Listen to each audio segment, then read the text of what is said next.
اور میں اپنی اس بیٹی کا، اس بچی کا غم سن کے رو رہا تھا وہاں پر. میں اسے کہتا ہوں اور ساری بچیوں کو کہتا ہوں، جس دن تیرے پردے کی عصمت کرنے کے لیے ایک غیور مرد بھی تجھے نہ ملے نا، ہمارے ڈیرے پہ آ جائیں انشاءاللہ. تیرا بال بھی باقا نہیں کر سکے گا کوئی انشاءاللہ العزیز. لیکن میں نا بڑی روتلو ہوں، تو اس لیے میری آواز شروع میں ہی رونے والی ہو جاتی ہے. میرے راستے میں سب سے بڑی رکاوٹ بننے والی میری بانجی تھی. اچھا. ہاں جی. تو وہ اتنی رکاوٹ کہ میرے لیے بد دعائیں کیا کرتی تھی کہ یہ جس نے اسلام قبول کر لیا ہمارے ماموں جان نے اور ہمارے بچے بچیوں کو گمراہ کر رہے ہیں، تو لٹرلی اس کے میرے لیے دعائیں کیا کرتی تھی جولی اٹھا کے کہ اللہ سبحانہ تعالیٰ جی ان کو واپس عیسائیت میں لے آئے. یہ وہی تھی انہیں جنہوں نے خود بعد میں خود اسلام قبول کر لیا. اللہ سبحانہ تعالیٰ کی توفیق سے. الحمدللہ. کیونکہ انہوں نے جولیاں اٹھا کے شیخ صاحب میرے لیے بد دعائیں کی، میں نے جولیاں اٹھا کے ان کے لیے دعائیں کی، اور بالآخر میری دعا ان کی دعا پہ غالب آ گئی. آپ تمام احباب کے سامنے تشریف لا رہی ہیں بیٹی چاند احمد، اور 2 سے 3 منٹ میں یہ جو ہے وہ اپنی مختصر روادات آپ احباب کے سامنے پیش کریں گے. پورے انہماک کے ساتھ سماعت فرمائیے. السلام علیکم ورحمۃ اللہ وبرکاتہ. امید کرتی ہوں آپ سب بہن بھائی خیریت سے ہوں گے، اور اللہ تعالیٰ ہم سب کے روزے ہمارے اعمال کو قبول فرمائے. میں نا بڑی روتلو ہوں، تو اس لیے میری آواز شروع میں ہی رونے والی ہو جاتی ہے.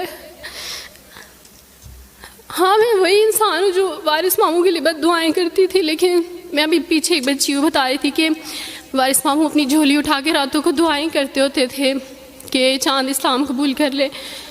تو دعائیں کبھی رد نہیں جاتی، وہ دعائیں جو اللہ سے مانگی جاتی ہیں وہ دعائیں کبھی رد نہیں جاتی.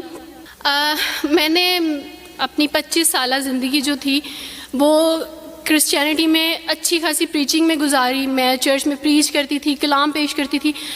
ایک آپ کہہ لیں کہ کٹر مسیحی تھی میں، اور ایسی مسیحی تھی جو وارث ماموں کو یعنی بولنے نہیں دیتی تھی فیملی میں. جب مجھے پتہ چلتا تھا کہ آج وارث ماموں فلاں فیملی میں وزٹ کر کے گئے ہیں، میں اس گھر میں پہنچ جاتی تھی. اس سے پہلے کہ وارث ماموں کی باتیں ان کے ذہن پہ اثر کریں، مجھے خدا کا کلام پیش کرنا ہے، ان کے گھر پہ جا کے دعا کرنی ہے تاکہ شیطان اپنا کام نہ کرے. بیکاز میرے نزدیک وارث ماموں جو کام کر رہے تھے وہ شیطان کا کام تھا، کیونکہ وہ خداوند سے دور کر رہے تھے میرے لوگوں کو. تو میں اس فیملی میں پہنچ جاتی تھی، اپنے لوگوں کو چاہتی تھی کہ وہ خداوند کے ساتھ جڑے رہیں، وہ کبھی خداوند کا انکار نہ کریں، وہ یسوع مسیح کا انکار نہ کریں. یہ سب میری یعنی میں آپ کہہ لیں کہ ایک اسٹرانگ ورک کرتی تھی. مجھے اس چیز کا ڈر رہتا تھا کہ وارث ماموں کی وجہ سے اب مزید لوگ اسلام قبول نہ کر لیں. لیکن کیا پتہ تھا کہ اللہ تعالیٰ مجھے ہی دائرہ اسلام میں لے آئیں گے اور میں ہی وہ شخص بنوں گی جو اسلام قبول کرے گی. CSS کر رہی تھی، میں نے BA کمپلیٹ کیا اپنا، اور اس کے بعد میں CSS کر رہی تھی. اس کے دوران اللہ تعالیٰ نے مجھے یہ توفیق دی کہ اسٹڈی آف ڈفرینٹ ریلیجنس کی کتاب پڑھنے کے دوران یہ سبجیکٹ جب میں پڑھ رہی تھی تو مجھے پتہ چلا کہ اسلام ہی خوبصورت مذہب ہے. اچھا، آپ یقین جانیں وارث ماموں رمضان میں قرآن پاک ڈسٹریبیوٹ کرتے تھے اور راشن دیتے تھے. تو میرے بھائی کے ایک جہاں ڈیوٹی کرتے ہیں وہاں ایک انکل تھے، گارڈ تھے، ان کے لیے قرآن پاک لے کے ان سے رکھا ہوا تھا اور راشن بھی لے کے رکھا ہوا تھا. اور میں اس قرآن پاک کو نا چھپا کے اپنی سیف میں رکھتی تھی اور ڈرتی تھی کہ کسی دن میں اس کو کھول نہ لوں. اکثر 1-2 دفعہ پکڑا کہ کھول کے دیکھوں تو صحیح، کوئی نہ کوئی غلطی تو ہوگی نا اس قرآن میں بھی، یہ تو بڑی باتیں کرتے ہیں بائبل کے بارے میں، کچھ نہ کچھ تو ہوگا. لیکن اب یقین جانے ایک ڈر تھا کہ جس دن میں نے اس قرآن کو پڑھا میں اس قرآن کو اپنا دل دے بیٹھوں گی. اور وہی ہوا کہ جب میں نے قرآن پڑھا تو میں اس پر ایمان لائے بغیر نہیں رہ سکی. ایک رات وارث ماموں کو کال کی اور ان سے کہا کہ 2 بجے کا لگ بھگ ٹائم تھا، اور ان سے کہا کہ وارث ماموں مجھے آپ سے ضروری بات کرنی ہے. تو انہوں نے کہا کہ کیا بات ہے بیٹی، کوئی زندگی موت کی بات ہے؟ تو میں نے کہا کہ ایسا ہی سمجھ لیں، میں رو رہی تھی. تو انہوں نے کہا کہ سب خیریت ہے. تو میں نے ان سے کہا کہ بس بغیر کچھ کہے آپ مجھے کلمہ پڑھا دیں وارث ماموں. اور وارث ماموں اور میں بالکل خاموش تھے. یعنی وارث ماموں کہتے ہیں کہ اس وقت مجھے لگا کہ جیسے میرا دل پھٹ جائے گا. مجھے یقین نہیں آ رہا تھا اپنے کانوں پہ کہ وہ جو سب سے بڑی رکاوٹ تھی وہ مجھے خود کہہ رہی ہے کہ مجھے کلمہ پڑھا دیں. اور میں نے ان سے 5 منٹ کا یعنی اسپیس لی کال پہ، اور 5 منٹ میں میں نے دعا کی.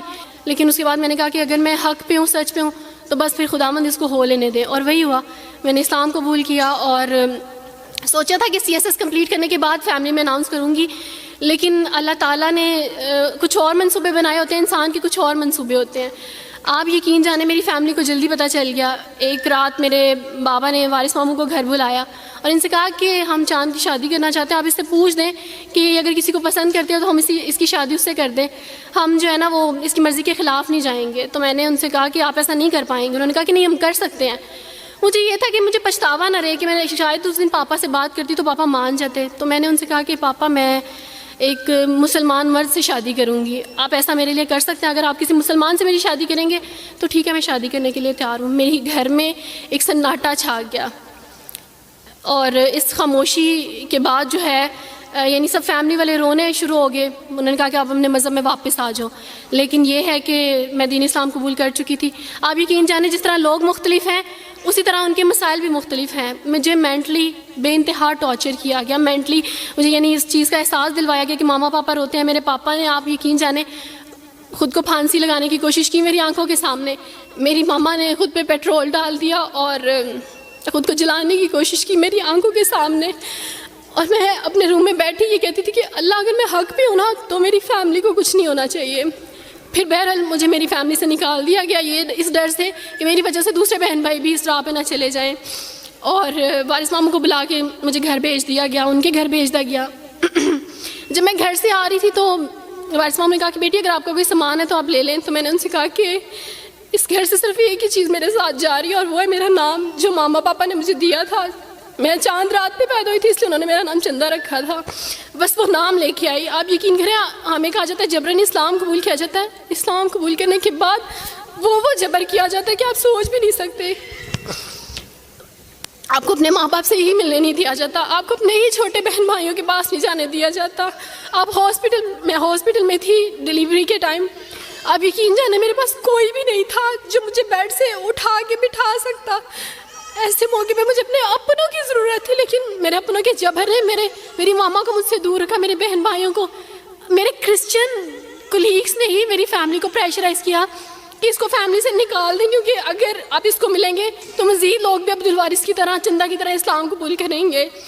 میں نا ہاسپٹل میں لوگوں سے کہتی تھی کہ مجھے بیڈ سے اٹھا کے بٹھا دیں, سیزیرین کے بعد میں اٹھ نہیں سکتی, میرا بیبی رو رہا ہے, کوئی مجھے بیبی پکڑا سکتا ہے. آئیڈیا ہی نہیں تھا ہاسپٹل میں کیا کیا لے کے جاتے ہیں. میرے پاس ایک ایسا دوپٹہ نہیں تھا جو میں چینج کر سکتی. ایسے موقعوں پہ آپ یقین جانیں آزمائش اور جبر اسلام قبول کرنے کے بعد ملتا ہے. مجھے آپ سب سے توقع ہے, آپ سب اسلامک اداروں سے توقع ہے کہ اب آپ ہمارے لیے سٹیپ لیں. ہمارے اپنوں نے تو ہمیں چھوڑ دیا, انہوں نے جو ہمارے ساتھ جبر کیا اس جبر کے بدلے آپ ہمارے ساتھ نیکی کریں. اب آپ کیا سٹیپ لیتے ہیں نیو مسلمس کے لیے جن پر یہ الزام لگایا جاتا ہے کہ ان پہ جبر کیا جا رہا ہے؟ ہم پہ جبر نہیں, ہم پہ جبر اسلام قبول کروانے والوں نے نہیں کیا, بلکہ جن کے گھروں سے ہم آئے تھے اسلام قبول کرنے کے بعد جبر تو ان کی طرف سے تھا. اچھا سر کبھی کٹے بیٹھ کے روئیں گے. جب گھر میں بتایا تھا کہ اس نے اسلام قبول کر لیا تو ایک سناٹا چھا گیا, اور وہ ایسا سناٹا تھا کہ جس کی چیخیں آج تک سنائی دے رہی. ماں ملنے کے لیے تیار نہیں ہے, باپ ملنے کے لیے تیار نہیں ہے, بھائی ملنے کے لیے تیار نہیں ہے, خاندان نے بائیکاٹ کر دیا. کوئی بات, وہ بچے یہ سارے آپ کے بہن بھائی بیٹھے ہوئے ہیں.